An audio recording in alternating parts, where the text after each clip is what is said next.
Hello traders, how are you? कैसे हैं आप लोग? दोस्तों, after a long time we are recording the forex analysis. बीच में मैं बाहर चला गया था, तो 4-5 दिन से बाहर ही था, तो इस वजह से मैं रिकॉर्ड नहीं कर पाया था। तो आइए आज का सेशन हम लोग रिकॉर्ड करते हैं और देखते हैं, एनालिसिस करते हैं, देखते हैं कि कहाँ कहाँ पे हमें कमाने के मौके मिलेंगे। तो यूरो यूएसडी के अंदर एज एक्सपेक्टेड हमें बहुत अच्छा फॉल देखने को मिला। और अभी भी अगर आप देखोगे डेली चार्ट के अंदर एक ये चैनल के अंदर डाउनवर्ड चैनल बोलते हैं इसको, डाउनवर्ड चैनल के अंदर ये ट्रेड कर रहा है। बीच में भी जब अब यहाँ से गिरा था तभी भी एक चैनल के अंदर ट्रेड किया था, और इस चैनल से इसने यहाँ पे ब्रेकआउट देने की कोशिश करी। 2 कैंडल ऊपर ब्रेकआउट दिया, लेकिन फिर वापस इसने नीचे की तरफ मार दिया। तो आप जिस भी टाइम फ्रेम में ब्रेकआउट देख रहे हैं, तो मैं हमेशा रिकमेंड करता हूँ कि डाउनवर्ड चैनल से ब्रेकआउट हो या अपवर्ड चैनल से ब्रेकआउट हो, हमेशा 2 कैंडल का ब्रेकआउट तो हमें कम से कम चाहिए, और उस कैंडल के ब्रेकआउट के ऊपर आपका सस्टेन करना चाहिए। खैर एनी हाउ, अगर आप ब्रेकआउट का जब वेट करेंगे तब करेंगे, लेकिन ओवरऑल अभी हम कुछ इंपॉर्टेंट चीज़ों के बारे में बात कर लेते हैं। सबसे पहले तो आपका ये बुलिश एनगल्फिंग पैटर्न बना है यहाँ पे मल्टीपल टाइम, ये भी एक आपका बुलिश पैटर्न है, हैमर भी है, कुछ आपका स्पिनिंग बॉटम भी है। तो मल्टीपल यहाँ पे सपोर्ट लेवल्स बने हैं। तो मेरे हिसाब से तो यहाँ पे बाय ट्रिगर हो चुका है, ऊपर आ चुका है, लेकिन अभी आपको यहाँ पे रेजिस्टेंस देखने को मिल रहा है इस लेवल के अराउंड। तो आपको करना क्या है? नो डाउट डॉलर इंडेक्स अभी तेजी में है, मंदी में नहीं है, ठीक है ना। लेकिन फिर भी हम यूरो यूएसडी के लेवल्स का अगर एनालिसिस करें, तो बेस्ट बाइंग होगी इसकी आज 1.0490 से 1.0500 के बीच में। यहाँ पर आता है, आप अपना बाय ट्रेड एग्जीक्यूट कीजिए। 1.0450 का आपका एसएल रहेगा, ये कट गया तो आप एग्जिट रहेंगे। टारगेट आपका 550, 1.0550 और 1.0570 तक के आपके टारगेट्स रहेंगे यूरो यूएसडी के अंदर। तो ये रेंज रहेगी आपकी बाई की।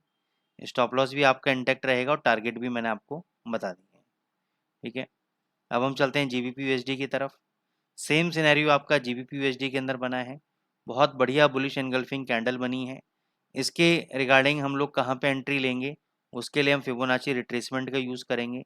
इस लो पॉइंट से मैं इस हाई पॉइंट तक ही इसको ड्रॉ करूँगा। थोड़ा सा मैं इसको ऊपर की तरफ लेके जाता हूँ। यहाँ पे मैं देखूंगा 61.8% का रिट्रेसमेंट लेवल, जो कि आपका आ रहा है 1.2090। तो यहाँ पे हम लोग बाई ट्रेड एग्जीक्यूट करेंगे 1.2090 पे।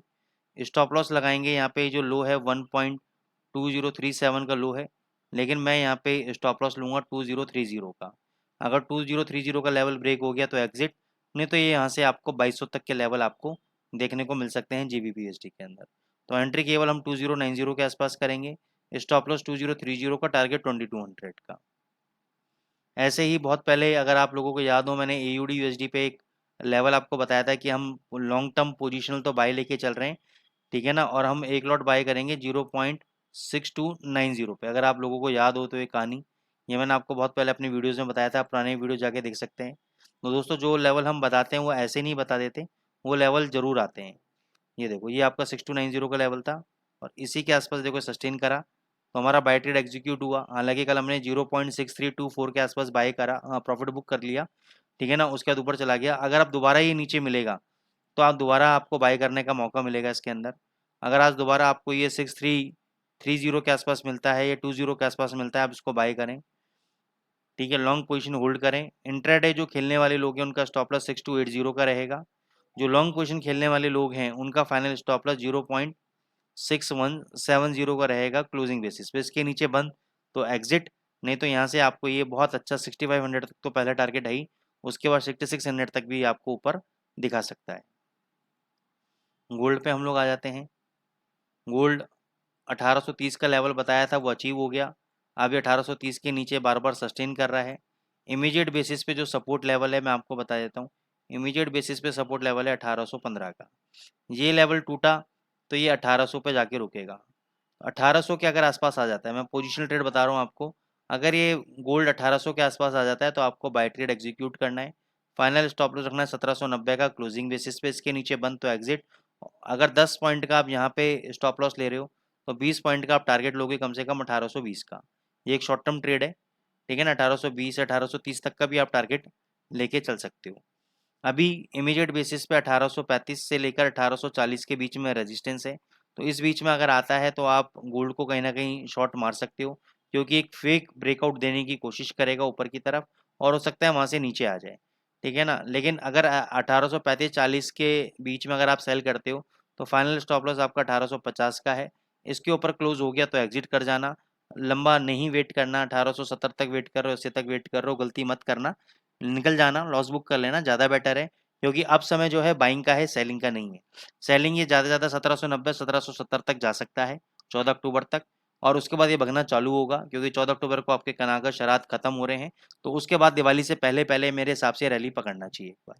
तो ये एनालिसिस है दोस्तों। आप इस हमारे एनालिसिस को आप लाइक करें, चैनल को सब्सक्राइब करें अगर नहीं है तो, और लोगों तक आप चैनल को शेयर करें, ताकि लोगों को नॉलेज मिलने पाए, उनको समझ में आने पाए कि किस तरीके से मार्केट में ट्रेड करना चाहिए।